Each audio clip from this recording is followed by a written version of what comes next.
going on, Breaking Brown family? Let me take a moment to just say, before we get into it, let me take a moment to just say I am tired of you Negroes and these firecrackers. Oh my God. Anyway, ladies and gentlemen, I'm sure many of you have already had your libation, so sit around and recover from whatever libation you've had tonight. Water, orange juice, Hennessy, Sprite, Coke, whatever you had. Please take this time to recover from your holiday.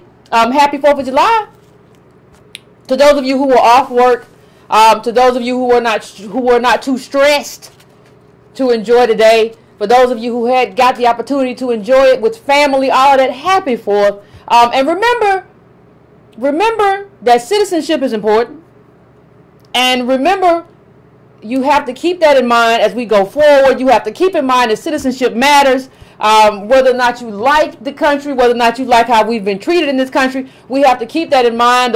It's a day to think back of how many people, how many ancestors we had that died for our right to be here, and how our citizenship should not be undermined by anyone, anything, anywhere. So, ladies and gentlemen, please, Breaking Brown family, please like, please share this with your friends or whatever. Please hit the bell button so you know when I'm on. Please do all of that. Please subscribe if you have not already subscribed. I would appreciate it. You can also go to subscribetobrown.com and where you just add your name to my mailing list. That's of no cost to you. You just add my name to the mailing list, and I just have you in my database in case something goes awry. I like to keep that around. So let's just get straight to it, ladies and gentlemen. I know it's, you know, family, I know a lot of y'all had a long day. Some of y'all been cooking, and some of y'all been eating. And so I want to get straight to the point of what we have to talk about today. Your boy, there's a story that's out that, like, it is kind of amazing just in the way that nobody's really talking about it. Your boy Diddy, Mr. Black Excellence himself has found himself in somewhat of a kerfuffle. Somebody said, "Where's my flag?" I don't have it today, but I thought about getting a hat, but I didn't do it. So your boy Diddy has found himself in a kerfuffle, and it's funny because you don't even see it really being reported much in the news. You see it here, there, page 6, you're aware, but you don't see much about this CEO. Roma Kana, who has been accused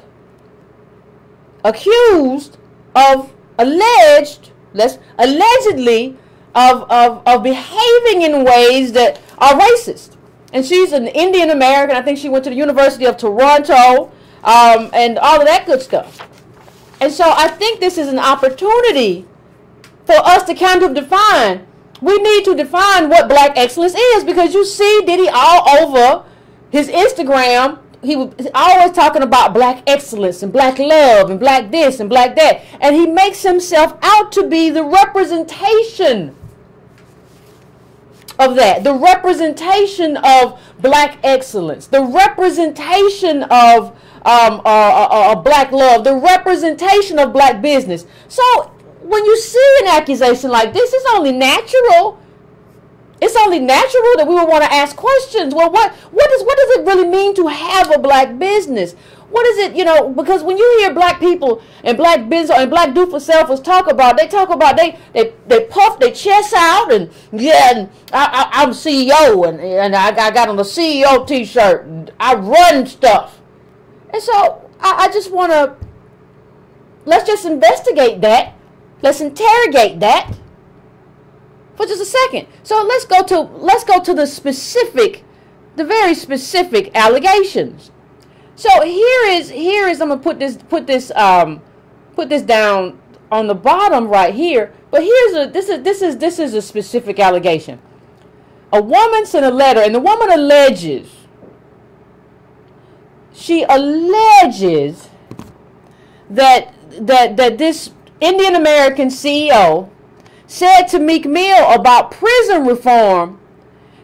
She said to him, now this is alleged, maybe the conversation isn't about prison reform. Maybe it's about how to stay out of jail, Black boy. She is alleged to have called Meek Mill LaBoy, and basically said the same thing that you could expect to hear from a right-wing Republican, right? The problem isn't jail. The problem is that you black people don't know how to follow the rule of law. That you black people, there's something inherent in you that's called black pathology. There is something wrong with you. Thanks 10 minutes. There's something wrong with you. That is the assumption.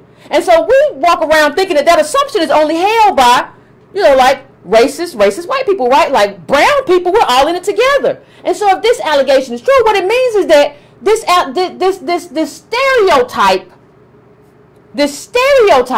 is held by a bunch of other brown groups who also believe, because why wouldn't you believe that? If you can come from India and become CEO of Revolt TV, why would you not believe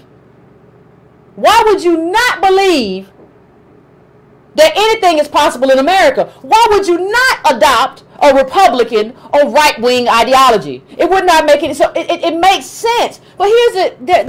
This is not where we start. I don't know if you all know, but recently there was a restructuring at Revolt. There was a restructuring, and so what happened? Well, what happened, Yvette? Well, what happened is Revolt. Well, when a company says they're restructuring, what that really means is that they firing a bunch of people. So the person alleged the following. The person alleged that the letter also alleged that Roma, the Indian American CEO of Revolt, the little station that Diddy says he owns, Roma let 30% of the Revolt staff go for restructuring, and 99% of those are African American. So hold on. The allegation is that at this black business is being run by an alleged racist Indian American who, when it was time to fire people, fired all the black people. 99%. That's the allegation. 99% of the people who were let go. 99% of the people who were let go were black. That's the allegation. So it occurs to me, what is the benefit of black excellence when black excellence begets me a CEO who works for you, Diddy, who fires everybody black when it's time to fire the only people you fire are black people. Now I'm not saying you don't have a whole lot of black people left behind, but you have all kinds of people in this company, and 99% of the people who were let go are African American. So you let 30% of the Revolt staff go, and 99% of those are African American. Tell me why. I just want somebody to tell me. If that's what black excellence looks like, why should I want to be a part of it? Why should I want to be a part of this? I'm just trying to figure this out. Why should I want to be a part of this? What is black excellence? And I also want to know, you all remember when this whole, when the Byron Allen thing came out, and he was going around talking about Comcast, and he was talking about Al Sharpton and Al Sharpton's alleged deal with the devil in terms of Comcast, in terms of, Al Sharpton was, blessed, he blessed the deal, right? And all of a sudden he's on MSNBC. That happened.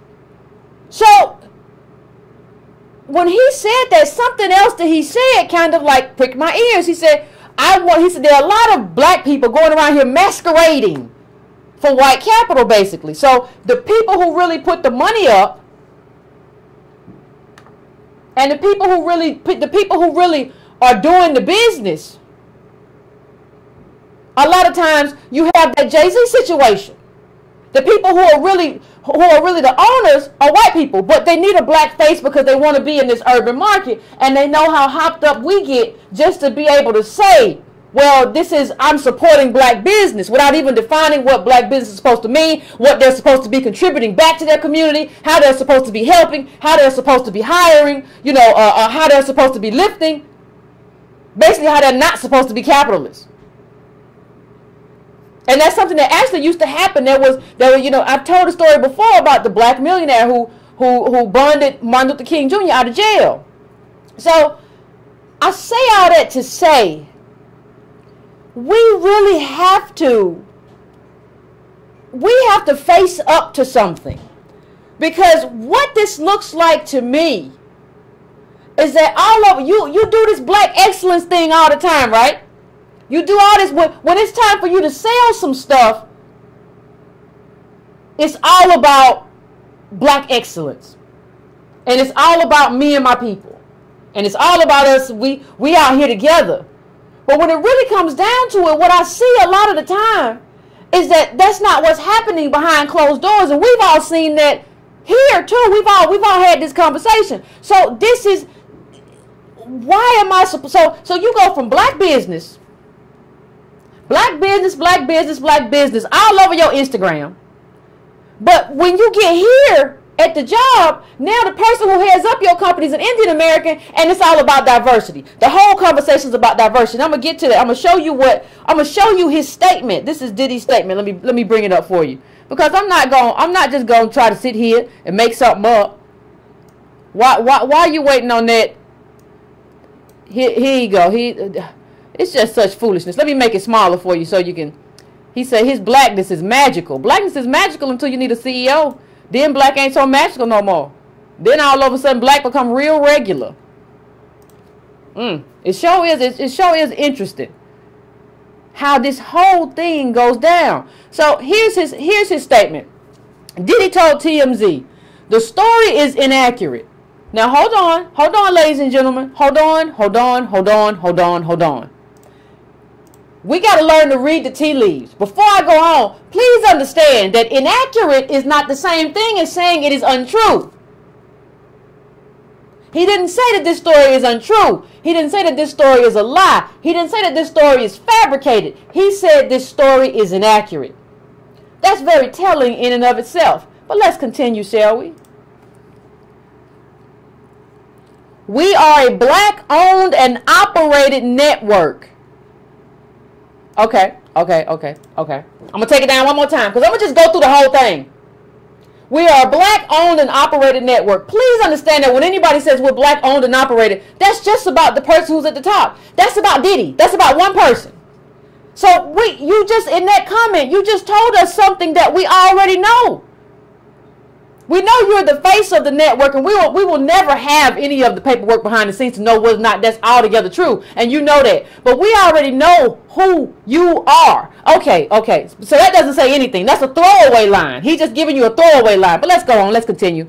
And we have a zero tolerance policy for discrimination of any kind. Revolt is led by a woman of color. Wait a minute. I thought we was doing black excellence. Now we're doing woman of color? How we go from black excellence? Can somebody tell me how we went from black excellence to woman of color? So when you're trying to sell me stuff, it's like we black, we in here doing it together. This is what black excellence look like, and we go get the bag together. But all of a sudden now it's supposed to be important to me that your company's run by a woman of color. See, that's the whole scam. The whole scam is to make us think that we're all the same because of Crayola. But let me tell you something. Affirmative action wasn't put in place so that you could get a bunch of brown people in the room. Affirmative action was put in place to get a bunch of black Americans in the room because of our lineage and our history here and how we have been shut out. I don't care about whether or not your company is led by a woman of color. I care whether or not it's a black American woman, a DOS. That's something I would care about. I don't care. Why should I care if your company is led by Indian American? Might as well be a white person. Or might as well be from Cambodia. Might as well be Scandinavian. Might as well be British. What's the difference? We have no affinity. There is no bond. What are you talking about? So let me just finish it up.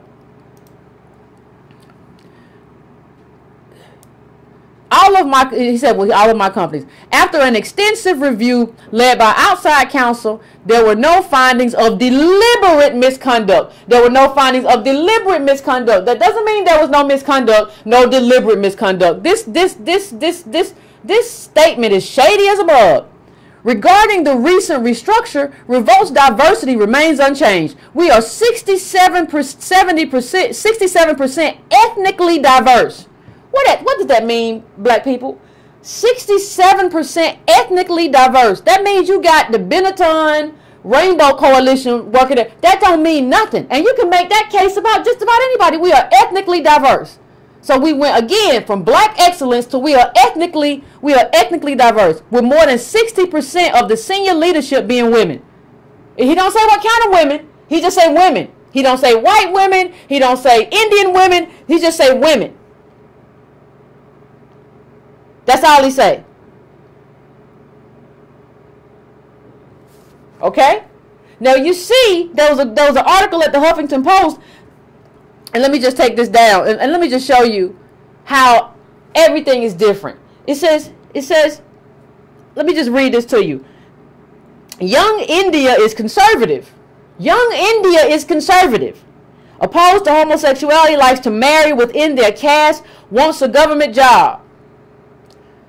See, here's the problem. If young India is conservative, and you here as an American black DOS, and you talk to me all the time about, oh my God, I hate Trump, and Trump is awful, and Republicans are awful. I got all of that. I get it. But you like these people, and you see them as you. You don't understand what their ideology is. The ideology, this is a conservative ideology. That's what it says. Young India is conservative. And that's why it is definitely believable that Diddy's Indian CEO could very well have said what she said to Meek Mill, because that is a conservative ideology. That is a conservative point of view. I don't know why you would try to combine forces or have any kind of solidarity with people who have an ideology that is opposed to yours, that is opposed to mine. I don't see, there's nothing about how we're moving right now that makes sense. And there's nothing about even supporting like Revolt, or just saying I'm going to support this because Diddy's at the top of it. There's nothing about that that makes any sense. Owned and operated. He still didn't give the layoff ratio. He still didn't say, well, we actually did not lay off 99% black. We actually laid off 50% black. He could have said that, like, you know, I know I've been accused of saying 99% of the people being laid off was black, but I checked the demographics, and that's not true. I checked the demographics, and 70% were black, or 50 or 40 were black, but it wasn't 99, and that is certifiably untrue. You could have done that. You could have done that with the language, but you didn't, which for me is an indicator of something. So then when you start to ask yourself, well, why is Diddy here? Well, like, he's here to, like, reflect black aspiration. He is like the projection of blackness, in terms of you can do it too. But he's not here, and he doesn't operate in capitalism, especially like at Revolt TV, of like giving a black person that job. I'm not saying a black person didn't have a job before that or whatever. I'm not talking about that. I'm talking about, did you even hire this person? Which means you would. If you didn't, you don't really own the company. If you didn't, and if you did, how did you hire them? What kind of conversation did you have? And why are you trying to make me believe that diversity is somehow beneficial to my lineage? I don't understand what's happening. I don't understand any of this conversation. Why should I want an alleged racist to like be running stuff? And I'm supposed to feel good because she's brown? So because she has melanin, that's supposed to be enough for me to just be like, she got melanin just like you do. We all brown and black bodies. No, I've said this before. Everything has to be lineage. There is no, well, brown bodies and black bodies and we're minorities. No. Let me tell you something, black people. We're at a point where, first of all, everybody's tribal. Everybody's tribal. And I'm going to get to that. But we're at a point where everybody has always been tribal. And now everybody's becoming even more tribal because things are getting scarce. And we're out here advocating for everybody. Like what we're doing and how we're behaving, I can't tell you how little sense it makes. I can't tell you. And if you want to tell me that people keep telling me that black business is the answer, well, show me how this is the answer. Show me how an Indian American laying off 99% when it's time to restructure. You know, we always talk about, you know, we the last hired and the first fired. So when you say that we're the last hired and the first fired, when we talk about black business, we think it's going to be different. So if a black man or a black woman owns the company, black, American black DOS, we think that it's going to be different. We think that like this thing about being the last hired and first fired, we think that is somehow that's just a white thing because they're racist. But what if a black business does it too?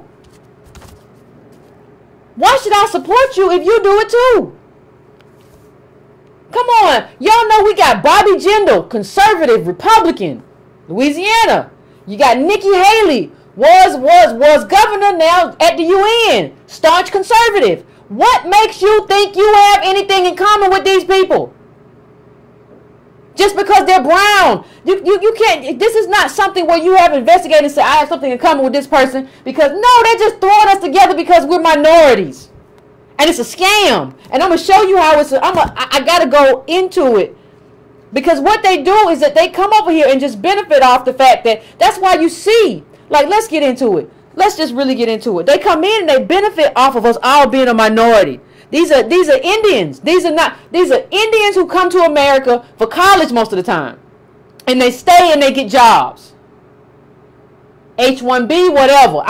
They come different ways and they stay here and they get jobs. So again, we bear all the costs because all of this stuff, all of these rights and all of this diversity, all of that inclusion stuff comes from everything that we fought for. And then we allowed it to be given away. So we bore all the cost. All the cost. And they get to eat all the fruit. And then when they eat the fruit, you're not even appreciative of the people who bore the cost. We're not getting hired more. Look at this. We're not getting hired more in Silicon Valley or in tech because well, you know, they gonna hire us because we all the same. No, tech companies are not hiring blacks despite ownership. So yeah, we own mobile phones and all that stuff, but don't nobody care. Don't nobody care about us. You think these people care about us because we're all minorities? They don't have anything in common with us. They come here to get what they got to get. Then they go back. When you see these male tech people, they go back and they bring their Indian wife over. Ain't nobody thinking everybody's tribal. Everybody's tribal. These people are reacting tribal. And like our tribe is DOS, and then our broader, bigger tribe is America. But we just be out here for everybody. It don't matter. We just whatever. It don't matter. We just here for whoever's struggling. And what makes y'all think, I'm just going to ask the question, what make y'all think Kamala Harris would be any different? You think because she went to Howard University, she's not Indian? Her mother, who is Indian, said, everything I am, everything that Kamala is, she is, her aunt said everything that Kamala is because of her mother. She didn't say because of her mother and her Jamaican father, who it seems she didn't even really have she said everything that Kamala is because of her mother. That's an Indianness. I don't care what her Spotify says about she likes R&B. Obama tried that little scam too. It don't matter. I don't care that you went to my alma mater, because I know how you people do. You start plotting real early about how you gonna scavenge and you gonna get in this group and maneuver this way and maneuver that way, and you learn stuff. Everybody out here scavenging, trying to find a doorway in. I'm going to get in through black people. And then I'm going to get in through Latinos. I'm going to go in. Everybody, though, gets to be us. And we accept everybody. We don't have no standards for inclusion, no standards for exclusion. We don't just base everything on lineage or shared interests, or maybe we can do something together. You're not my tribe. Maybe we can work together because of ideology. We don't do none of that. We just out here. We don't know who we are. We so lost. And the thing that you have to understand with what I'm about to talk about, you have to understand that the reason that they're allowed to come here and get these jobs and do this work is because this country never wanted to deal with us. They never wanted to deal with what they've done to us. Black American DOS. So you don't want to deal with what you've done to us. You don't want to deal with the consequence of what's happened to us through no fault of our own. So here's what you do. Let me show you what you do. I'm going to show you exactly what you do. Since you don't want to deal with us, and you don't want to deal with what you've done to us, this is what happens. Now this right here, and I want to show you how this game is being played. This is the shh, don't say nothing because we on Google. This is the Google CEO, and it says he comes from humble roots. He's Indian, and it says he comes from humble roots, right? Okay, well he comes from, he comes from humble roots, right? And you read the article. If you read the article goes into how, you know, he was in a little two room apartment, and he struggled, and so they paint you this picture where you think the kid, you think he grew up in the slums or something. Like, oh my God, he grew up in this little two bedroom apartment, and he had a sibling. He must have really, he just came from nothing, right? Isn't that's what you think? No, his daddy was an engineer. His daddy was an electrical engineer. His daddy was an electrical engineer. He had a mama. He had a 2-parent home. He had a stable community. Came here. Goes to an Ivy League school. All these people go to multiple Ivy League schools. So the thing is, why are you even here? Because the thing is, like, during the time that these people are coming here, you haven't fixed us. See, we can do this job, but see, instead of doing that job, but you will have to fix us. Because what happened to us is you kept knocking us back down to zero. Every time we try to do something, you knock us back down. Reconstruction. Build something up. A white mob gonna burn it down. Every time you try to, well, we go, if I want to build a saloon, well, here come the KKK. Well, here comes the white authority. Well, I want to be a senator. We had a bunch of senators and stuff. Well, guess what, Negro? We're gonna make it where you can't vote. Well, I want to join the army and get the GI Bill, and I'm gonna come back and I'm gonna have a house and I'm gonna get a home loan. Well, no, we're just not gonna give it to you. This country, the history of this country is knocking Negroes back to zero time and time and time again. And so because you've knocked us back down to zero, you got to put some brown faces around, but you can't put us in there because we ain't ready because you kept knocking us down to zero. We can't be ready to do what he did because we didn't have an engineer dad. We didn't have a stable family. We didn't have a stable history. And then you say, well, we can do it too. We can do it too. He didn't have it. He didn't have it that great. So you start telling me that stupid stuff. But one thing I want to tell you before I go on, I want you to look at this class chart about India. The Brahmin, the Kashut, I can't pronounce it all. I have a very American tongue. But you see the priests and academics on one level, the warriors and kings on one level, the merchants on another level, the landowners, the commoners, the peasants, the servants, and then the outcasts, the untouchables. See, they already got a caste, and in order for his daddy to be an electrical engineer, he's near the top. He at the top of this caste system. I don't care. I do not care that whatever kind of, in order for you to be doing that, you couldn't do that. If you were to be an electrical engineer, you couldn't be down near the commoners and the peasants or the servants. And it's definitely not the untouchables, right? You're not nowhere down there. See, the thing is, you got to be from probably Vaishya, the merchants and the landowners. So they already have their caste set up. They already have their stuff set up. You have to understand, we were below the untouchables. So you're bringing into my space somebody who had the advantage of being in an elite class where they come from to compete against me as an untouchable. Why should this person even be here? You need to be an electrical engineer over there. What needs to happen is I get fixed. I get fixed. My people get fixed. America has to fix us. You cannot import people over here to be CEOs and be the new brown people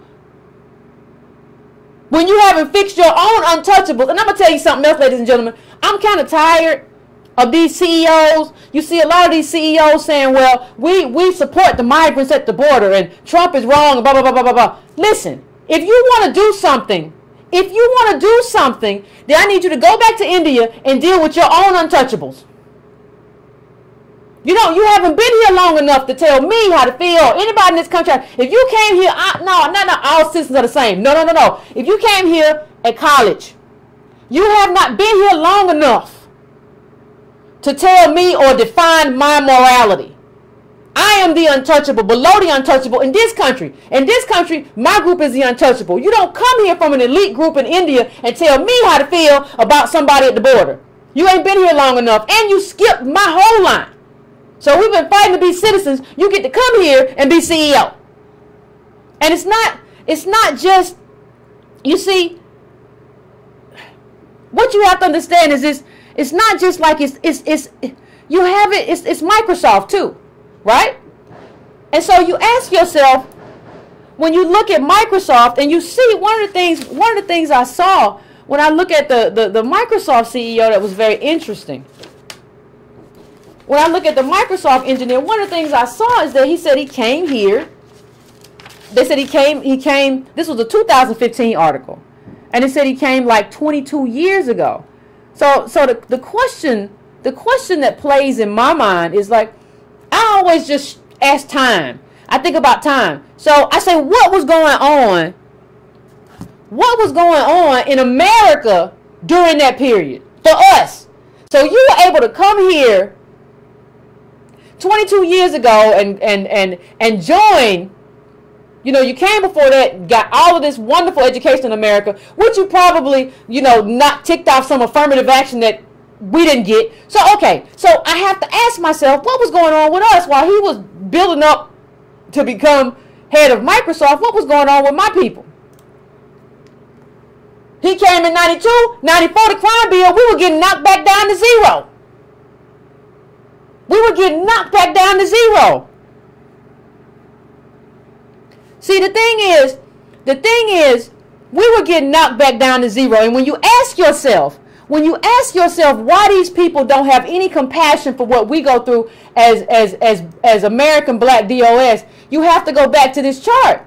You don't see them advocating for the untouchables in their own country. So how do you expect them to advocate for the untouchables in this country? How do you see yourself as bonded with them in any way, anyhow, whatsoever? You are thinking about a way. You are trying to make a way for yourself and for your family. You are not thinking about me. You're not thinking about the untouchables. The untouchables in India, they like go pick up turds or something. Like, poo. I mean, and you don't understand, like, when you come from a country with that kind of extreme scarcity, you are kind of conditioned to not see these people as people.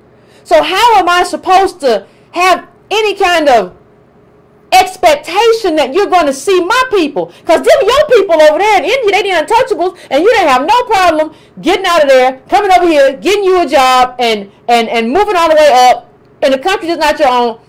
So, wait a minute, you don't care about your untouchables, but I think you're going to care about mine. This don't make no sense. This whole minority thing makes no sense. Especially when you understand that there is no race. This is all just a melanin conversation. They don't have a justice claim. So what America wants to do, they don't want to just avoid not fixing us. They want to avoid our politics because we have a justice claim and we have a right to complain. And they know that we're going to complain and say you haven't done X, Y, Z for us and you got to do it. And so what they say, well, I'll just bring these people over. And instead of saying, ho, no, you can't bring them. You got to do this first. We got politics. We got some stuff we got to take care of. Instead of doing that and advocating for self-interest, we say, well, I mean, I don't got no problem with them. I think it's enough for everybody. It's not even about whether or not there's enough for everybody. It's about what your specific group is owed. As citizens who built this country with free labor, it's not even about enough for everybody. And no, there's not enough while we're talking about it. Listen, these people as working as, this is not, let me just put up Pepsi Cola. It's another one. Got Indian who moved to America. These people all moving in college. CEO. Been there for a long time. That's generational wealth that our community will never know. That's so if we had, I want you to think about a little thought experiment, and I've kind of said this before, but let's consider this. All of these images I just put up, these 3 images so far of Indian American CEOs, I want you to think about how our advocacy could be different if we had some black people who understood lineage at the top of these businesses and in positions at multinational corporations. I want you to just think about that. I just want you to consider that.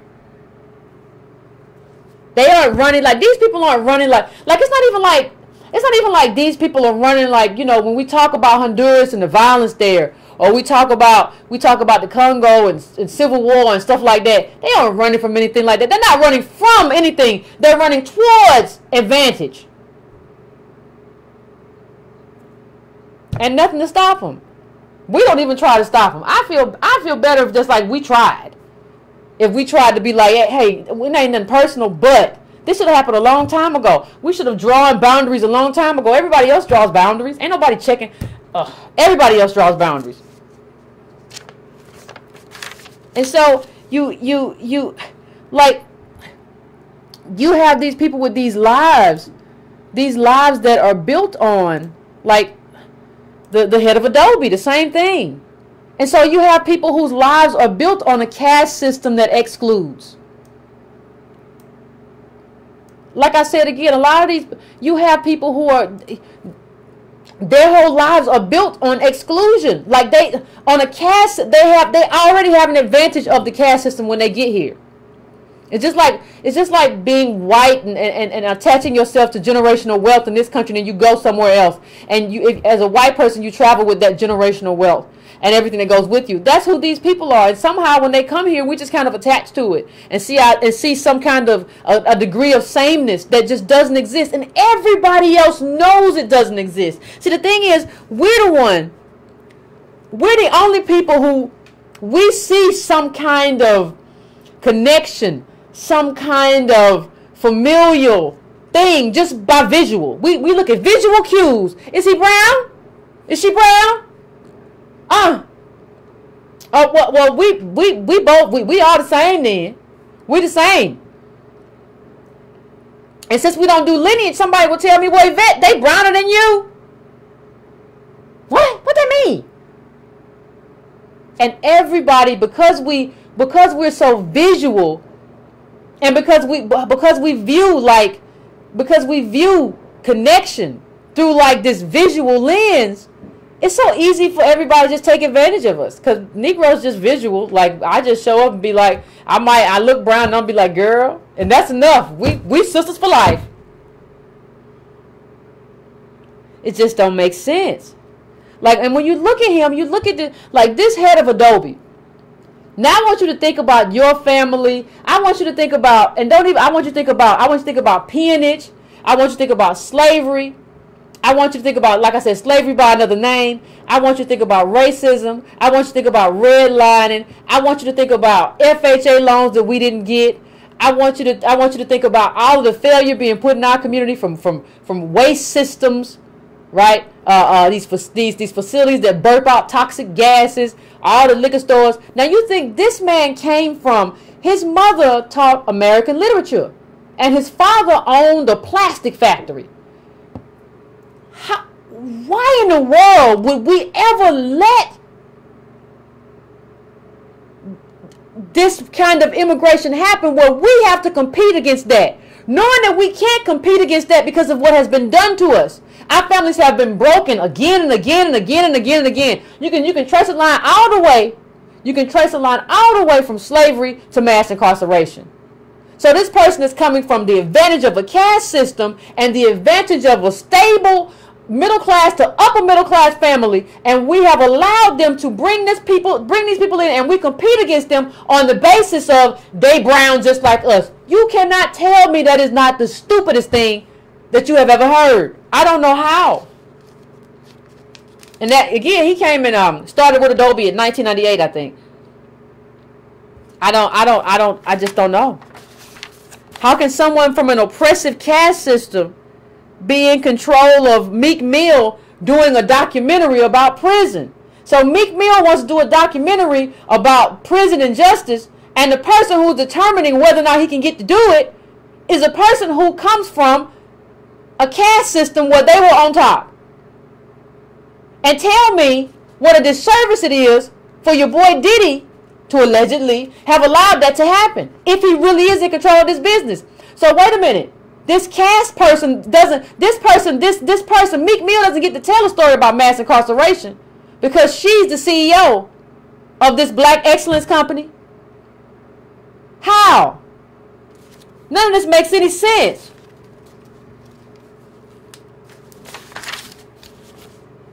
I just don't, you know, it is absolutely amazing. It is absolutely amazing what we have allowed ourselves to put up with in terms of some kind of misplaced moralism. And so you will have people saying, well, Yvette, that's not right, and that's not a good thing to say, and that's not a positive thing to say. And here's what I'll say. You think that, see the morality that you need to feel right now should extend to your kids. If you have kids, your family, and your broader American Black DOS family, that's where your morality should extend first. You got to take care of home first. So you don't want to have all these people here, but then when your kid doesn't get hired, you're upset. When your kid can't find a job, you're upset. So what I'm telling you, I'm not telling you to be immoral. I'm telling you to first and foremost extend your morality to your family, your own small family, and then to your broader family, which is defined by lineage. Lineage is everything. If you don't understand anything else, I need you to understand that lineage is everything. If you look at most of these people, they have spouses from back home, whatever. They're not even dealing with us like that. They don't want any part. They don't want any part of the untouchables. And that's why you see the story that I put up about, like, we're not getting hired. We're not getting hired. That's just what it is. There's no other way. There's no other way. You know, I've been looking for somebody to give me an alternate way to try to understand this. And I don't think there is one. It doesn't exist. We've just kind of been taken advantage of. We've been taken for a ride. And everybody else has been able to do that. And so even in terms of affirmative action right now, like, I understand somebody, well, Bill Clinton used a diversity argument to try to save it. Well, yeah, that was a bad move. You don't save it. The men that don't end it was a bad move too. Like, you save it by saying, yes, you know what? Actually, it is unfair to white men that they're the only ones who don't get it. I understand why white men would be angry. If Latino get it, Hispanic, women, the white women, it goes back to the white household. But like, if a Somalian can get it and you a white man and you the only one that can't get it, yeah, you'd be mad. But it should be lineage-based, meaning it's only for American Black DOS who can trace their line back to slavery. Then you have a justice claim that you can clearly articulate. See, let me just say this: if you're a working class white man, and you see somebody from India come and get a job, it's a problem. Now I understand you're a racist if you look at me and you see a problem with it. If you white and you look at me getting affirmative action and you have a problem, you're a racist. But if you do that, the problem is everybody. So what you should say is, let's streamline it. Let's streamline it. Only people who have it's going to go back to what it used to be. When LBJ made that speech at Howard University about affirmative action, the need for affirmative action, he was talking about, the reason he made that speech there was because of us. And he mentioned us. He said, it's about you. He said, what we have done to you, we have to make up for that with a program. He wasn't talking to everybody. He wasn't talking to all brown people. He was talking to us. And so what we have to do, we got to get back to that. Yeah, you're right. Affirmative action been going too far. Because all of the Democrats, they try to give it to everybody like candy to get votes and all kind of stuff, and then you give it to white women so they can bring it back home. Still goes back to the white family. We just been so bamboozled. We just been so bamboozled for so long. And even speaking of bamboozling, when you talk about bamboozling, and I'm not going to spend much time talking about this because if you want to see it, Antonio Moore has actually done a video on it, which I agree with. But that was to show you how media is like actively working to propagandize our community. there was a study that said, you know, black men are doing well. And let me see if I see it. And it was up. What they didn't tell you though, and this is what happens so often, is that it was from the American Enterprise Institute. Okay, now this is the study. And so when you go into and you try to figure out, I already knew it, but when you go into the American Enterprise Institute, it's a conservative think tank. So you have CNN publicizing basically propaganda from a conservative think tank as if it's like independent data. Now see, this is a problem. And it's a problem because what they're doing to us is what they're doing to us is trying to make us believe that we have achieved. And it's almost as if that I come out one day and we come out and say how bad everything is. And you, in your infinite ignorance, find a conservative think tank report that says, oh, black people are doing good. And then they get old black people. Like timing doesn't matter. So boomers are doing well. Well, yeah, they came about during a period where America was growing. We had some robust redress plans and trying to take a small period of government action. And America's on a decline now. So, of course, that group of older black men is doing better. What are you talking about? And then you see this very curious thing that somebody pointed out. A friend of the Breaking Brown family friend pointed out. Appreciate you, Matt. Look.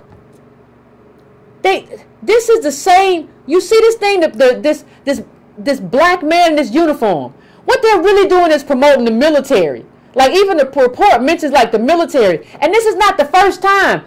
If you go over to like their site, they have like this whole thing on military readiness and whatever. So this is like a conservative propaganda piece trying to influence black men and tell them like, yeah, if you want to get put on, if you want to do well or XYZ, you got to join the military.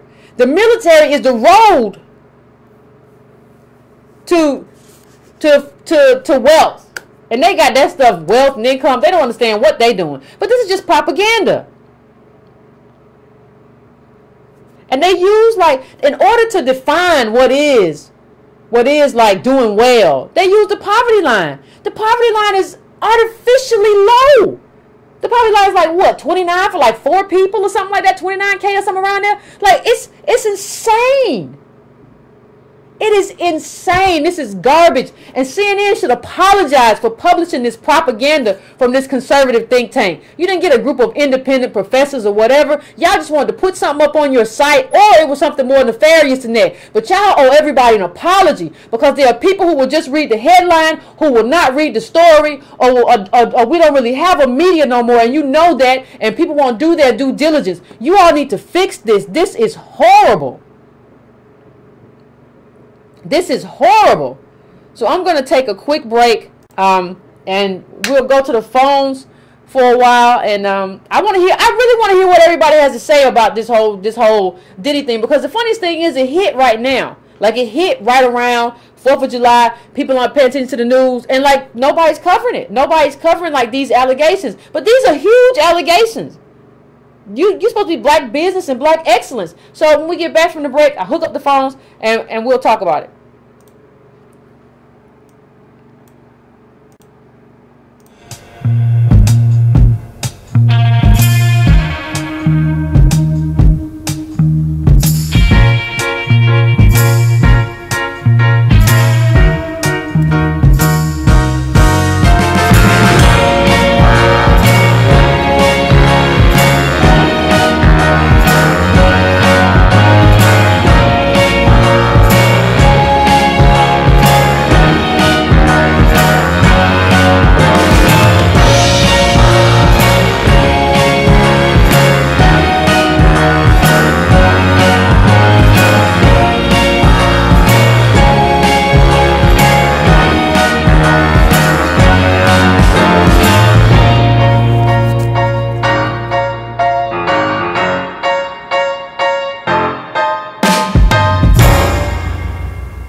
going on, Breaking Brown fam? We are back. I'm going to go to the first call. I'm going to 901. 901. What's your name? Where you calling from? What's on your mind? What's up, Yvette? This is Tyrone. I'm from Memphis, Tennessee. How you doing? I'm doing pretty good. How about yourself? I'm doing all right. Look here. I'm going to tell you like this. I've been watching you for a long time, and I never actually came out and supported, but I've watched and heard everything you said. You are absolutely right. Every time an incident happens in this country where somebody wants to band together, we seem to be the first ones to jump out, pardon my French, jump our asses out there when we got our own issues that we need to worry about. Yeah. With all due respect, that's some baby back bullshit. We grown ass people. We got to worry about our kids. It's gonna be rough for our kids if we don't get this together. Oh, it's gonna be. Right? Oh, it's gonna be worse than rough. It's gonna be worse than rough. People gonna be like I don't think we understand how rough it's gonna get. Called. I see the thing is, people gonna start. You're gonna be watching, and somebody's gonna fall. You're gonna see people in if you in a black neighborhood, you're gonna see people like fall out of the front door fighting. Like it's gonna because the frustration, because your kids aren't gonna you didn't do the work for your kid to be something. You were advocating for the migrant, and then this one, and then the women, what happened to them, and and so when your kid ends up like being frustrated, what's gonna happen? Yvette. What's up? Everything you're saying right now, it's already happening here. Yeah. It's crazy. You know, I mean, I consider myself lucky. I'm a software engineer. I was able to kind of, and I didn't, when I graduated college, I didn't start off as a software engineer.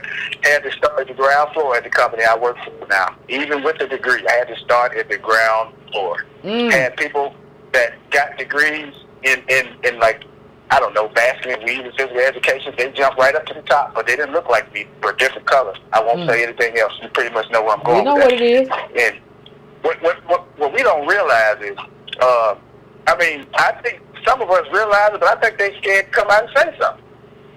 Yeah. You know? Yeah. No, I think so too. I think, and that's the thing. That's the thing. Like, I don't like. This is what, regardless of how, and because of how I've been, like, this is my country. We built this. We are like the skeleton of this country, like the framework of this country. Damn like, right. Yeah. So why should I be afraid to tell you like what I think? I shouldn't walk around in fear of nobody. Like, no, like I'm gonna tell you what it is. Like we like, well, I don't want to make them feel no kind of way. Don't nobody have no problem making us feel no kind of way. People make us feel however. Well, I don't want to be mean. What? Yeah. You're right. On top of that, I've served 20 years in the military. I'm a retired Ranger. I don't give a damn about how nobody feels about nothing. I've almost died on numerous occasions going over there across that water fighting people that are just as poor as I was when I came up. So, I mean, if people are uncomfortable, good. They should be uncomfortable. If you don't want to be uncomfortable no more, fix it. Yeah. That's all I'm saying. But we're gonna have to. Anyway, if we don't get uncomfortable, appreciate it, Carl. Thank you for calling in. I appreciate it. Yeah. I appreciate that. But yeah, if you're gonna be uncomfortable, whether you get uncomfortable now and we start understanding that we're a group, or you be uncomfortable later because you don't have no pathway to upward mobility, which is where we are now, just locked out. Either way, you're going to be real uncomfortable. So the question becomes, like, how are you going to advocate? Like, what are you going to do?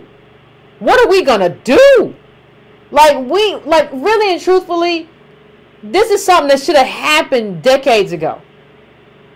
This is something that should have happened decades ago in terms of us saying, no, you don't get to be bringing nobody else in. No. You got to deal with me. You got to deal with my politics. You got to deal with what you did to me. You got to deal with how we got to fix me in my community. You got to deal with all that. And then you got to bring me up to the level where I can compete with anybody. So really you got to give me an advantage, because sameness will get you competing with people who are better than you. It will get, like more educated from a stable family, and it will get you competing with desperate people from third world countries, underdeveloped countries. It will get you competing with a whole bunch of people that you shouldn't have to compete with. Why should I have to compete with these people? Why? Who wants more competition? And then I built the country, and I got to compete. I got to compete with him, and he desperate because he's from a very poor country, and he's desperate. And I got to compete with this one on the white collar jobs and they just came from a stable environment and a stable family and a 2-parent home. He got an engineer as a daddy. What am I supposed to do? I can't go over here because this one got, and I can't go down here because the Mexican. Oh my God, what am I supposed to do? You just get shut out.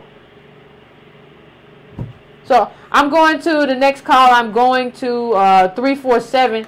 347. What's your name? Where you calling from? It's on your mind. You there, 347? I think 347 fell off. All right, I'm going to well, 317 is back. So let's see, 317. 317 is here. Yes. Hello. Yeah, what's on your mind, caller? This is Cindy from the Midwest. What's going on? And, I hear what you say, and I agree with everything you're saying, especially about the competition thing. The dominant society, they don't like competition, and I think a lot of this immigration thing is to undermine us as competitors. So, they're putting us away so that they don't have to compete with us. Because I'm a nurse by trade, and I have 2 degrees. And I recently lost my job. A lot of these nurses are coming in from Malaysia and everything. And so that's so that, white nurses, dominant nurses don't have to compete with me or somebody like me. So, I mean, there's that, and then they don't want to have to compete with black men. They don't want to have to compete really with anybody, and they don't want to make us whole. So, we're catching hell from all sides. Well, that's the theme right now. We're catching hell from all sides. You better be ready to go. And I mean, like, politics is a way, but you're right. So many of us, black folks, are just scared. A lot of us were just scared. Now, I look at my kids. I have older teenagers and young adults and everything. I'm trying to keep them in school and launch them. It's just, black politics is the way, but at the same time, I don't know, we almost need like a miracle. We need a miracle right now. Well, let me say something. I agree with you, Carla, to a certain extent. But see, the thing is, I don't think people understand. Like, we don't need everybody. We just need a critical mass. If you had a critical mass of black people, I'm talking about I'm talking about American black, DOS. If you had a number of us just advocating politically for ourselves, I don't think we understand how destabilizing that is for American politics. See, we don't understand it because we've never done it. So we just go, well, I want health care. We have never done that is, and see, the thing is, but we have to get on that page, and we have to get on that page quick. We can't wait. We can't, there will be no page to get on. I don't even think there'll be a page to get on 15 years from now. Won't be no more page. We'll just be over. Like, they pick up the trash and they drive Uber, and then they got a lot of homeless shacks and stuff. Like, I don't think, like, we have to, we're so behind the curve.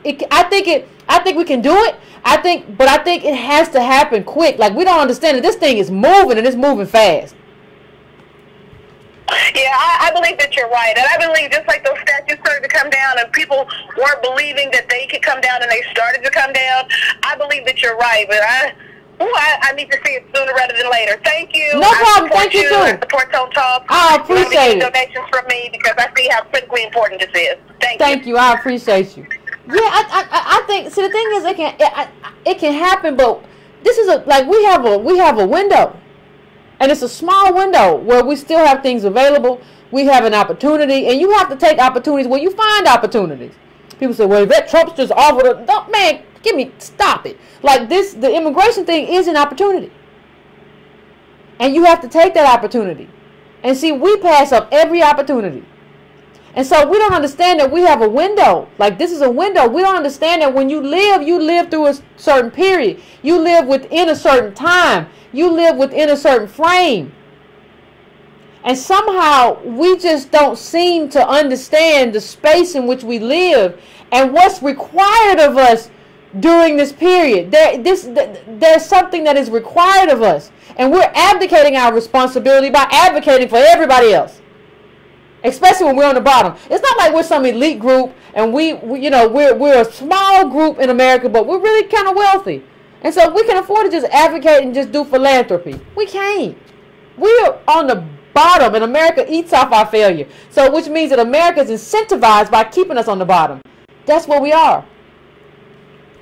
So I'm going to my next caller. I'm going to 916. 916, what's your name? Where you calling from? What's on your mind? Hello, Yvette. What's going on? Thank you so much. I want to thank you, and I appreciate you. Appreciate you. Thank you. This is Zena from Yuba City, Northern California. Okay. From the Bay Area. Okay. And what you're saying about the Indian people is correct. Here in this area where I'm at, it's the largest concentration of Indian people, and you have to pretty much be Indian to get a job here to speak Punjabi. Speak what? I'm sorry. Speak what? I'm sorry. These people. What you have to speak? What you have to speak again? What'd you say? Punjabi or habla español, poquito. What? Mucho grande. You gotta speak Spanish or Punjabi or something like that out here to get a job, and it's required on job. And I'm a nurse. On top of that, it's a lot of nurses. Is this a lot of black nurses? I didn't. But go on. I'm sorry. They done moved the black nurses out. They replaced us with the Indian nurses and the African nurses and the Indian people and the Spanish people. They treat us bad. I also had an African teacher who was treating me bad at the school. And I was seeing a lot of the things you're saying, but I didn't understand it. I didn't know what it was. Yeah. And when I found you on YouTube, now I understand it. That's what I see why they treat us like this. Yep. Yep. We're the underclass. Don't nobody care. Don't nobody care about us, and we don't care about ourselves. We care about everybody else. They don't care. They don't care about us. You're right, caller. I appreciate you. They don't care. And I'm going to tell you, these jobs is very tough. It's very hard on these jobs. And we're saying it's abusive what they're doing. It's very abusive. They ain't got to call you nigga, but they can treat you like one. Oh. All right. Like, do they, what, like, give me an example of something you've experienced, like, on the job. Okay, it can come from the Hispanic or the Indian. I was working for an Indian company here. I was working there. All of a sudden, she got a bunch of Hispanics in. Then, all of a sudden, she moved them out and got some Indians in. They stopped calling me for this to go out on call on nurse house calls. Yeah, because let me just say, everybody look alike. But let me just look alike. Yeah, but let me just say this, caller, because everybody's tribal. That's why they're doing it, and it's not right. But I'm just saying, like, the reason you keep people out is not because you're discriminatory. It's because remember when we had our Jamaican ally call in. We have. The funny thing is, allies tell you the truth. And so she said that, like, she said that she had the Jamaican woman called in, a friend, Breaking Brown family. She called in and said she had a friend, and she called her friend who was Jamaican and said, I got somebody I want you to put on. And when the woman got there, she said, why did you send this woman to me? I thought she was Jamaican. Right? So, like, everybody's tribal, and we don't even. How you not be tribal in your own country? Yeah, I tell you what, out here, Yvette, it's something else. They own all the $400,000 homes. They shop and the grocery stores. They buy a lot of that WIC milk. They get a whole lot of milk for WIC for their kids. They stand in these. They make long grocery lines, and you'll be in line behind them with 2 items. They don't have no allegiance to us, to this country. They don't even say you can go ahead in front of me or anything. They look at you and look down and push their bucket in front of you full of their food stamp and WIC products. Well, I thank you for calling in, caller. I appreciate it. I appreciate it. Thank you, caller. I appreciate it. And I appreciate people calling in. I appreciate people calling in too with, like, around, because we have people from Memphis. You have somebody from the Bay Area. You have some. So you're seeing, like, what you're seeing is, and I think one of the wonderful benefits of the show is that you're seeing, you know, American Black DOS people from all around the country saying we're being shut out and mistreated in the country of our birth, in the country that our ancestors fought for us to be in. We're being shut out. And it's not just, you know, regionality is important, because regionality basically kind of sets a stage, right? Regionality sets a stage in terms of, like, when I say set a stage, I mean like LA isn't Atlanta. LA has many more Mexicans and all kinds. So I understand that, but you're seeing similar struggles elsewhere. So let me tell you something. You have to deal with your community first.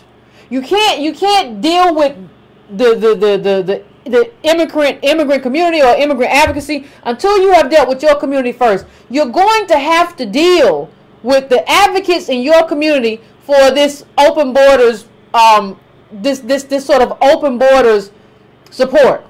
All these people that you see, all these black people that you see on TV who are advocating this, who are saying, like, I got on Reverend Al the other week, but for saying that, like, our struggle just like their struggle, we gotta go for them. When you see them, let me just tell you, when you see them doing something like that, I don't even care. It can be on Twitter. You just gotta reply, and you gotta reply to CNN at RichNY, RICHNY, about that article they wrote.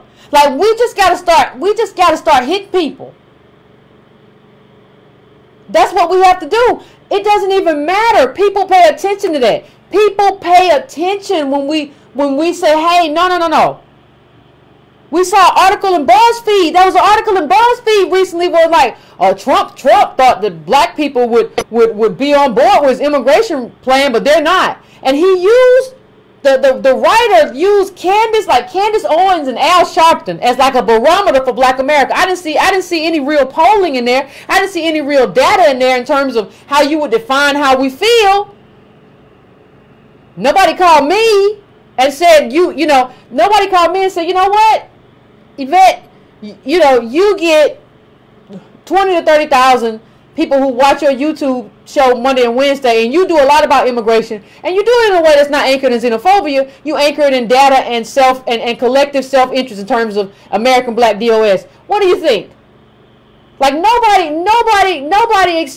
who else has been, we have been doing this consistently for a while. So I don't even know how he would know that. But they're painting this picture. And when you see that, you can at least, the very least you can do is take the Twitter and say, you know what, this is wrong. This is not right. This article does not represent me. And you can say that this person does not represent me. And you can tweet these people and say, listen, you're wrong in terms of why you think we should support open borders. And I don't care what anybody says. That's what it is. When you go there and even when you saw, there was a video I saw earlier today of Luis Gutierrez, and that was during the Obama administration when ICE went in and they just tried to go in and get people who hadn't shown up for their hearings, Central American, South American, who hadn't shown up for their hearings, and everybody was out there chanting, like, end ICE and all this. I mean, give me a break. Just like, give me a break. But I'm just going to go on to the next call. I digress. Because what happens is, when you have people like Sharpton and all these people, Roland Martin, who had something up about Ocasio, what happens is that we can't get a critical mass. So when you say, Yvette, why do you think Breaking Brown hasn't taken off? Because every other black person in the media is saying the opposite of what I'm saying. So even if somebody might feel like, I don't think this is right, it's kind of hard to go against everybody. And everybody black that you see on TV is saying the same thing. It's almost as if y'all have been given talking points. So, I mean, my hope, even with Roland Martin, since he's not doing this, since he's not on the show anymore, maybe you can get honest. Maybe we can all start to get honest. Since we've been released from these TV shows, MSNBC did their magic Negro purge, their Negro whisperer purge, and y'all aren't on TV anymore, and you aren't making money from white networks anymore. Maybe you can finally get honest about what we need to do and how we need to do it. That's my hope. Anyway, I'm going to the next call. It is 770. 770. What's your name? Where you calling from? What's on your mind? Cut down something. I don't know. Yeah. Hello. Hey, what's going on? What's on your mind? Hello? What's your name? Yeah. Hey, Yvette. Hey. My name is Lovely, and I'm originally from NYC. but I now live in ATL. Okay. So, you know the saying, life, liberty, and the pursuit of happiness. I one time knew this dude, he was like African, and we got kind of cool and close. And basically, I would ask him about like Africa and stuff like that over there. And then one day I asked him a question about what you think of like the descendants from here in America. And he was like, well, I was told, like, when he was getting his papers and everything taken care of, don't be like those people over there. Don't get mixed up in the wrong crowd. You don't want to have anything to do with as far as illegal stuff, this, that, the other. And I said, oh, really? I said, well, you know, we all not like that. And he was like, yeah, I see from being over here. And he was over here on a visa. But I say all of that, excuse me, I say all of that to say basically is that when they come over here, basically what we are the American dream. And that goes for a lot of immigrants. Yeah. Yeah. I agree, Colin. I agree, Colin. And I think we're the like, you know, we're the losing team, right? And not for any fault of our own, but nobody wants to be with the losing team. So anybody who tells you that is just lying. So why are you here? Because I know you're not going to be here to be with me for the most part, right? So if you're ideologically different, that's something. But I'm gonna let you finish up. Caller. Oh, well, I mean, that was like basically it. I just want to say, you know, just keep up the good work. And I appreciate that. You know, just don't give up on us, and we won't give up on you. Oh, I'm not. I'm in it to win it. I appreciate you. Thank you so much. Appreciate it. But you know what? I'm just thinking, right. as the caller, as she is a caller, like, listen, let me just say something, black people. My American black descendants of slaves, let me just say something. You don't owe nobody nothing.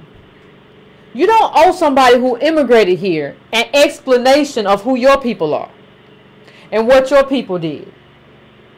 They're here because of you. I'm not going to come to you. I'm not explaining to you, oh, we're not all like that.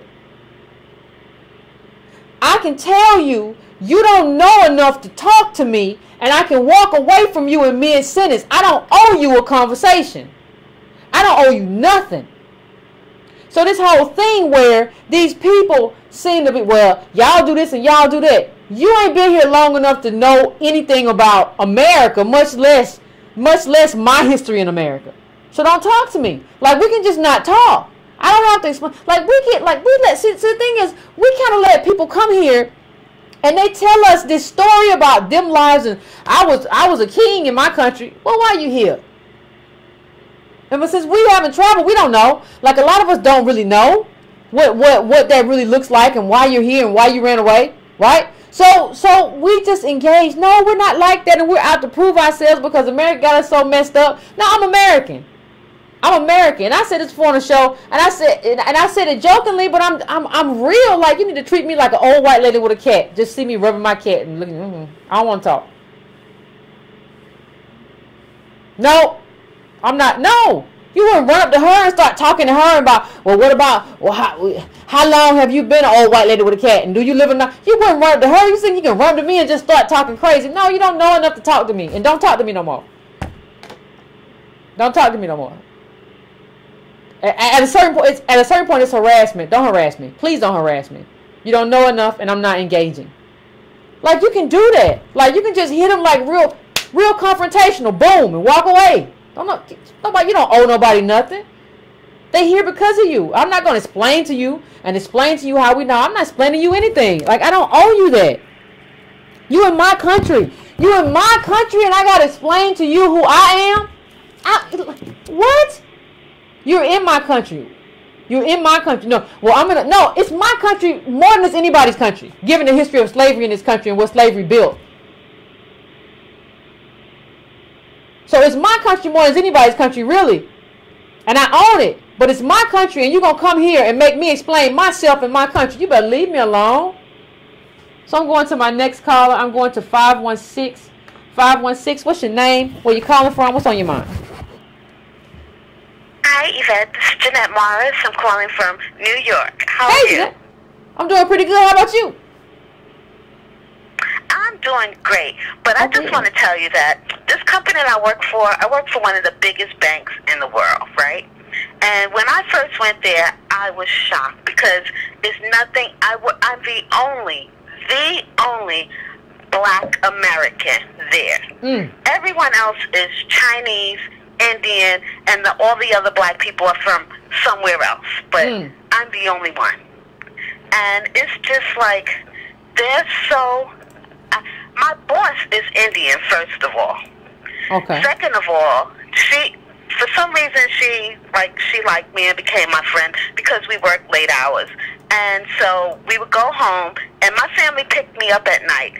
And so I felt sorry for her. So I said, come on, take a ride, because she don't live that far from me. Okay. And so we would give her rides home. So then next thing you know, I guess she felt guilty. So on days my family didn't pick me up, her husband would pick her up. And he would drop me off at home. Okay. But I got a feeling from him. I was like, I don't really... You got a little vibe from him. You got a little vibe from him, huh? Yes. Okay. So one day he brought me home, right? And so where I live at, like, one of the houses on my block sold. And it's an Indian family. So I told him, I said, a new Indian family just moved on my block, And he was like, oh, well, I hope they're not from Bangladesh because those people are beneath me. I was like, oh, my God, I can't believe he said that to me. That's that Caste. I'm Black, so I guess I'm beneath him, too. Yeah, you know that. That's why you got that feeling. I'm beneath you in my country that I'm beneath. You think I'm beneath you in my country that I built. You better, oh, my God. Exactly. I was like, my God, this is so crazy. So, to make a long story short, I got a little promotion.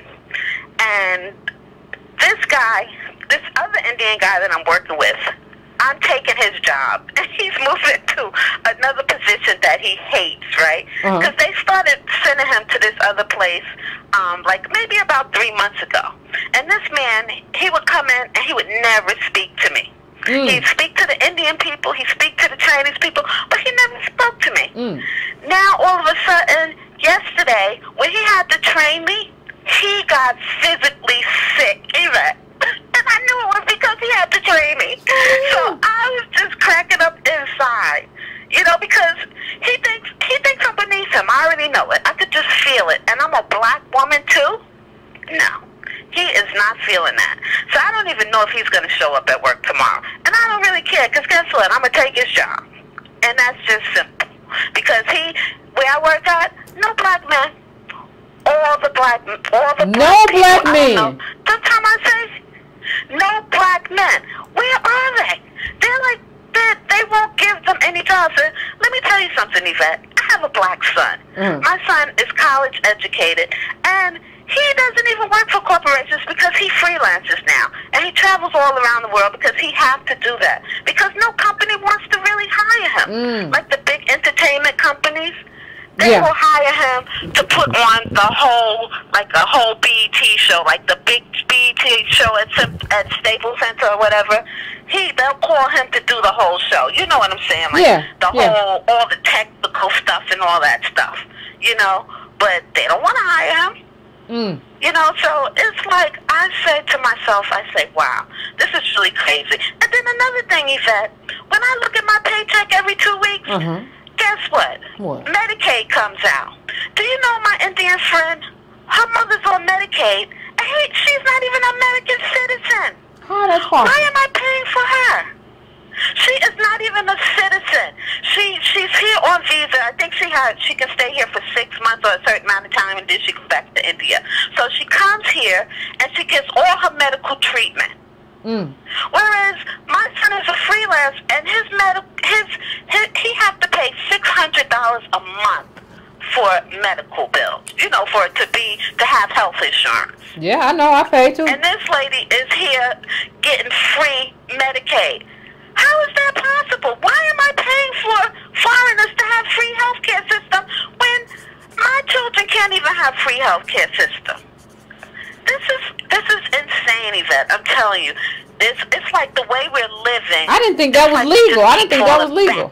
Yeah, I agree. I'm telling you, I could not believe it. Not only my Chinese people that I work with too, they're older, their parents and stuff are on Medicaid.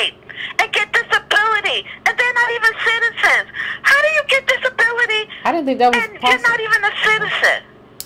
Doesn't make sense. It's a lot going on, fam. I'm telling you, Yvette, this is crazy. This is really crazy, and something has to happen. Something has to give, you know? Yeah, I agree. I agree, Carla. I appreciate you calling in. I agree. And I think, let me just say this. I think part of the problem is, you know, even in terms of universal care, nobody knows better than like American Black DOS that racism is real in America. White America, not just brown America, white America. Like, nobody knows that better than us.